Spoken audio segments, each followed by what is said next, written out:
Heidi McLaughlin has been widowed twice. She is no stranger to suffering, but then she found hope. Heidi is going to share her story with us today. She is passionate about finding joy in the midst of loss. When you meet Heidi, as I did several years ago, you are drawn to her like a magnet. She is beautiful inside and out, and I am so happy to count her as a friend.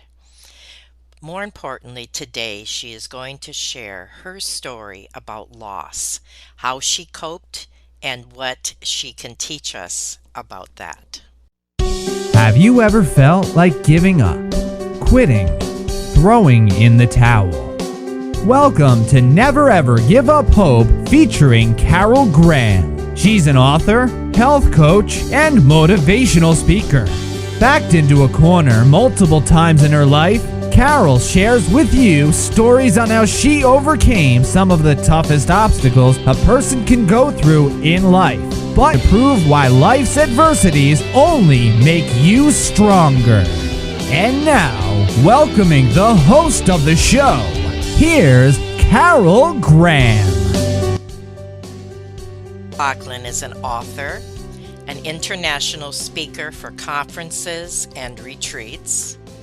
She is also an active member of Women Together, designed to train women to be better leaders, to empower women globally, including she has taught and trained in Poland, Romania, and Colombia. Welcome, Heidi. And thank you, Carol, for having me on this program. It is such a delight to be with you.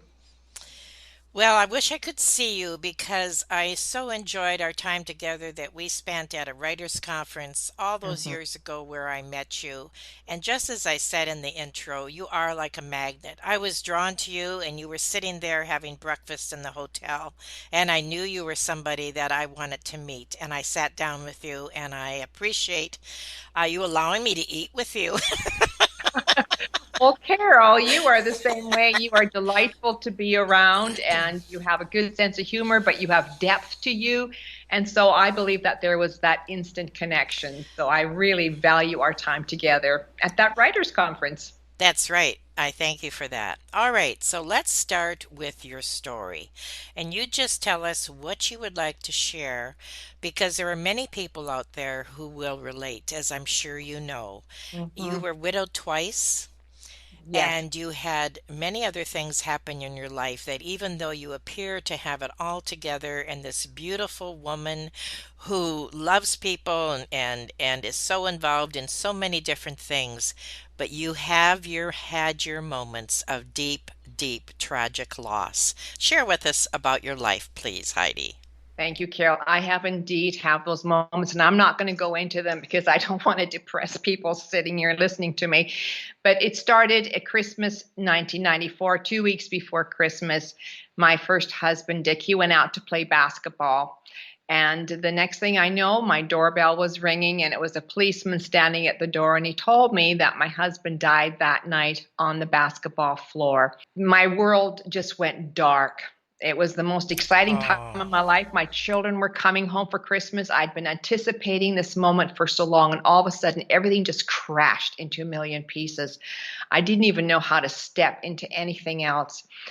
But you go through that grief, you survive, and you have people walk alongside of you. And I'm so blessed to have my two children that were there with me. And time passes and you have to find healing. And I met a wonderful man named Jack, a widower with three children, and we got married. And I then became a mom and aw. mom of a blended family, which was just absolutely glorious. The rain again smelt sweeter and the flowers were brighter. And it was just the best time of my life. So, coming through tragedy, finding hope again. And then you think, well, this is it. This is now the life that I'm living. And I did live it, Carol, for 21 years, not Hmm. without its issues, because we were both in ministry, we were both working hard.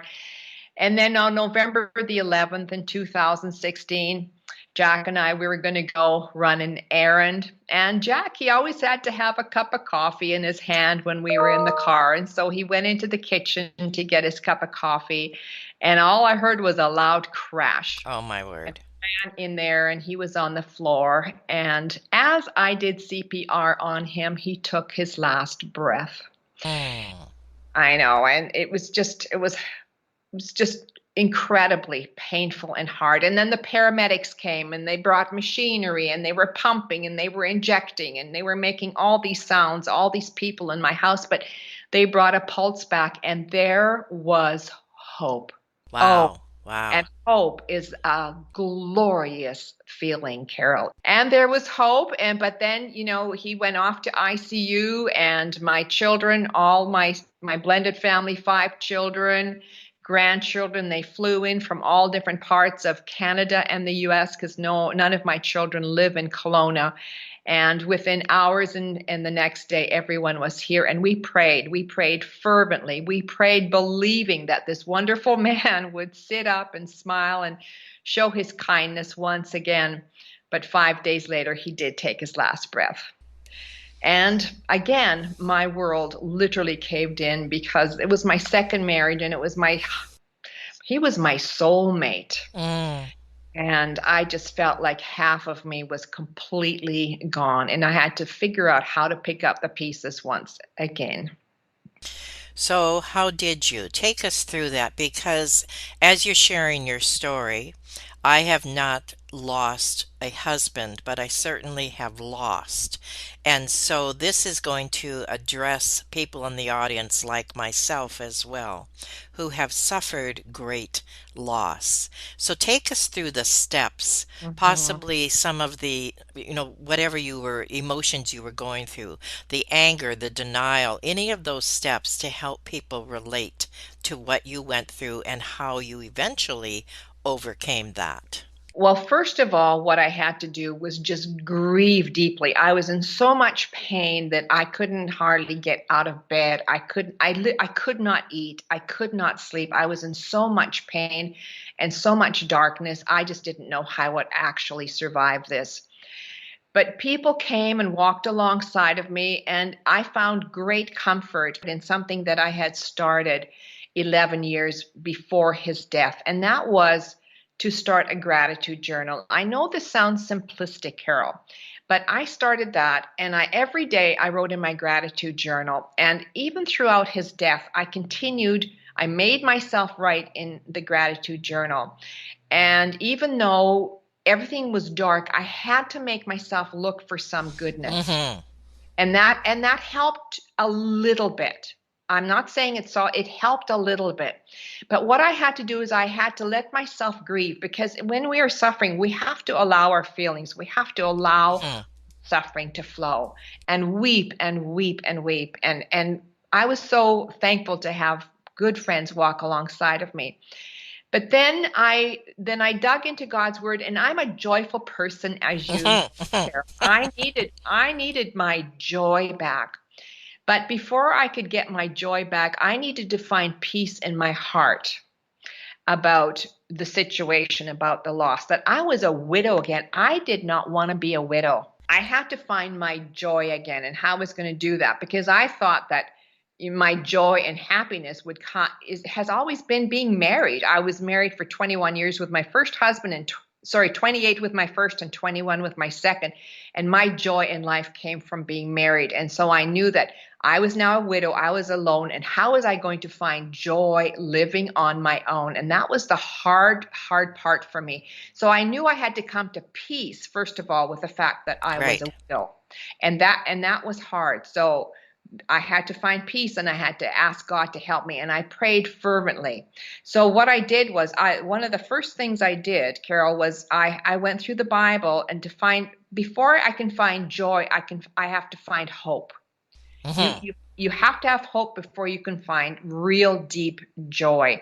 So I went through the Bible and I Googled almost all the verses on hope, and I read these verses and I read them and I ate them and I sank into them. I read them and I reread them, and I had to believe that this hope came from a God that I could trust. Hmm.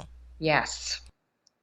And God, and so then I had to learn about the character of God. Was he someone that I could trust? And I found that trust in God's word once again. And once I could put my hope in God, a person that I could trust, eventually my joy came back. But Carol, I got to tell you, it took a long time. This did not happen within days or weeks or months, because Really? no, it did not. I was in deep, deep grief for a long time, and I believe we have to allow ourselves that valley of Hmm. darkness. And because after 4 months after he died, and I thought I was doing well, I literally crashed, and I was then diagnosed with PTSD. So Oh my goodness. I had to start all over again. Yes. Okay, why did you have to start all over again?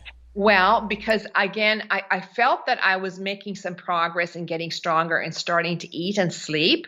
But when I crashed and was diagnosed with PT, it was a moment where I literally crashed. Again, I could not Hmm. get out of bed, and my children literally had to take time off from their careers, travel to Kelowna, and look after me one Aw. week at a time.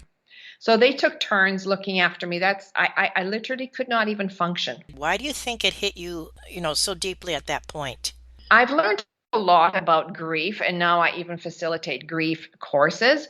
Is for the first, sometimes for the first 2 or 3 or 4 months in our grief, we function out of instinct almost, or we're in a state of not even denial, but it's almost like we're functioning automatically, or I don't even know how to describe. Okay. And then reality hit, and there was actually something that triggered that PTSD for me. He had a dizzy spell, and then he died.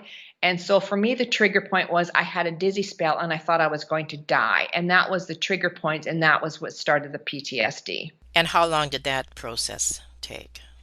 It took about a year. I had to have trauma counseling. I had to go on medication, and I had to dig into God's word. It wasn't just one of those that helped me get through this, it was all of them. And I had friends walk alongside of me. I had people come and pray with me. Again, I dug into God's word. I never stopped writing in my thankful journal. And slowly, the more I found peace, the more I found hope, my joy was starting to come back. That is an excellent point.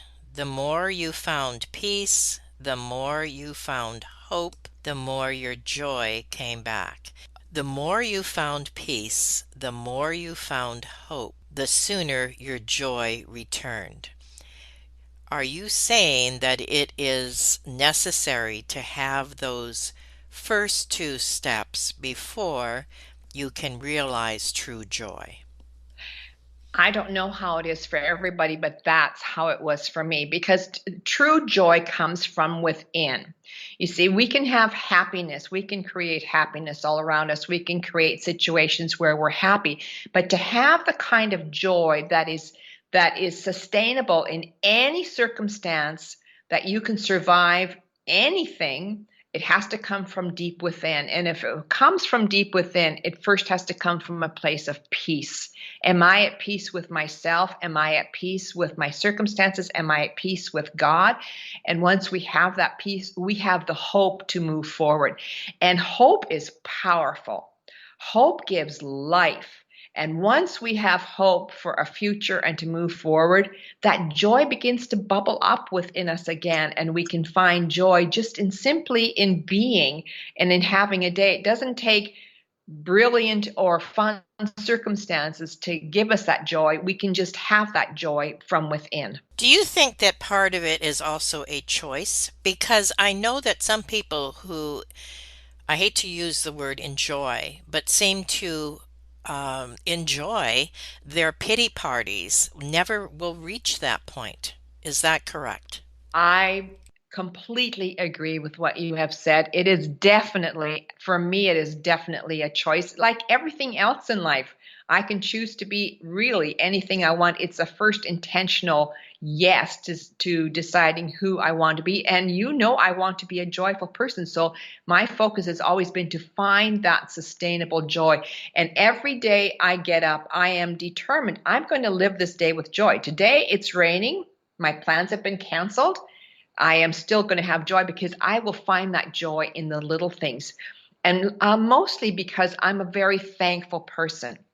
And we need to connect those two words, joy and thankfulness. And I'd like to talk about that a little bit more as we go on. But those two are very connected. Well, this is a good point to take a break because we're going to take a 30-second break. And when we come back, you are going to talk about that. And I also want you to talk about your passion and how you inspire audiences to grasp their magnificence and how to find joy in the middle of loss, which you've already touched on a little bit, and also your books and what you have to offer. We will be right back. Carol Graham would like to show you the path from misery to miraculous triumph in her fast-paced memoir, Battered Hope. She relates her determination to succeed as someone who experienced one horrendous nightmare after another. Gang raped and left for dead, loss of a child, husband falsely imprisoned, and cancer. Nothing could break her tenacity or faith. No matter what you face, heartache, loss, suffering, or injustice, Carol will illustrate how she became a victor the same way you can. The secret is to never, ever give up hope. Order your copy at Amazon or batteredhope.blogspot.com. This has been so exciting to have Heidi with me today because she is sharing about a subject that is very near, I think, and dear to many of my listeners' hearts because she is talking about loss. But more importantly, she is talking about finding joy in the midst of loss. So take it away, Heidi. Continue with your story and tell us how we can bring joy and thankfulness into our lives when we are either in the middle of or just coming out of a time of loss. I discovered that about 10 years ago when I was reading in the Bible in Thessalonians chapter 5, verses 16 and 18, where it says, rejoice always, never stop praying, give thanks in all circumstances, for Mm, this is God's will for you. When it says in the Bible it's God's will for you, there's something in there good for us. And that's when I decided to become a thankful person. And there's something that happens when we are thankful. There's things spiritually and actually physically, I have found now in research that when I am thankful, I take my eyes off of my circumstances. I take my eyes off of my pain, if only momentarily, and I turn my eyes upward to God's goodness. I turn my eyes over to things around me that are good. And when we change our vision from our hard circumstances into something that is good, it literally changes something in our spirit. And we feel better, we have a different perspective. But I've also now done research on that, and it is scientifically proven that when we are thankful for a few things every day, we literally are happier people. We're healthier people, and we are more joyful people. We're even more generous and kind. So thankfulness is a powerful concept mhm. for being a joyful person. Do you recommend the journaling? And if so, why? Well, because it makes me sit down intentionally and look for things that are good. Because we tend to turn towards the negative, don't we, Mm-hmm. Carol? We Mm-hmm. just, all this is today. Oh, it's a rainy day. Everything's been canceled. Well, what am I going to do? Well, Mondays just suck, don't they? Or I can sit down and look around and say, okay, I'm a thankful person. I'm going to write and think about all the things I'm thankful for. And then you get up and all of a sudden things have shifted in your spirit and you look for the goodness. And once you look for the goodness in life, you find the joy. Tell us now about your passion because this is contagious. And you are a contagious person, and I, in a good way. Oh, This is a positive way. You good, you good. know how to inspire not only individuals but audiences. And one of the things that you put in your Mhm. bio that I want you to discuss today is that how you inspire groups and individuals to grasp their magnificence and find their full potential. You see, for me, is quite simple. It all comes down to one simple word called love. And I always say there's nothing more beautiful than a woman who knows she is loved. And I talk about the Father's love and who we are in God's eyes and how we see ourselves. And so when women begin to see themselves as loved, they begin to see themselves as beautiful. And Carol, women have so much potential. Oh my goodness, women are brilliant and magnificent creations. If only we could see ourselves that way. And I try to bring women into that place where they see themselves as these magnificent creations filled with so much goodness. But for some reason, women have low self-esteem. We just feel like we're never enough. We're never good enough. We're not smart enough. And I try to bring women into that place of seeing them through God's eyes and how magnificent they are and how smart they are. We're all really, really smart. God has given every one of us this incredible brain. Then, once you begin to tell women their potential, that the future is just filled with potential for them, it gives them hope. It spurs them Hmm. on to be something more than they are in the present. Tell us a little more how you incorporate this into what you are sharing in a global sense. Well, in a global sense, what I do mostly is I speak on leadership, on empowering women to be leaders. Again, this concept that I talk about is that women, the potential that we have within us. We have the potential to be leaders. We have the potential to be world changers. If we know that we are loved by God, that we have God's love within us, that when we know these things about us, we can be leaders not only in the world, but in our families, with our marriages, with our children, in our communities, with each other. We can be leaders. And that's what I inspire women to be through, through programs, through Women Together, for women to grow as leaders in the world. We need loving and kind and strong leaders. What a tremendous passion. That is, oh my goodness, that's wonderful. I mean, I have been following you for some time and I was aware of this, of course, already, but to hear you put it in that perspective, I really appreciate that and thank you. One of the things that you said, and I'm quoting you, and if you want to expand on this, that's fine. And then we're going to talk about your books. And that is, I do not do ministry to make people feel better. I Mhm. do it to give them tools to learn how to have a transformed life. That is a powerful statement. Anything more you want to add to that before we talk about your books? Thank you, Carol. Thank you for quoting that. I do want to make people feel better in the moment, but I want to take them into a place where they don't just feel better, where they know how to make themselves feel better. Everybody wants to feel better. And I can come into a room and I can make everybody feel better for a little while.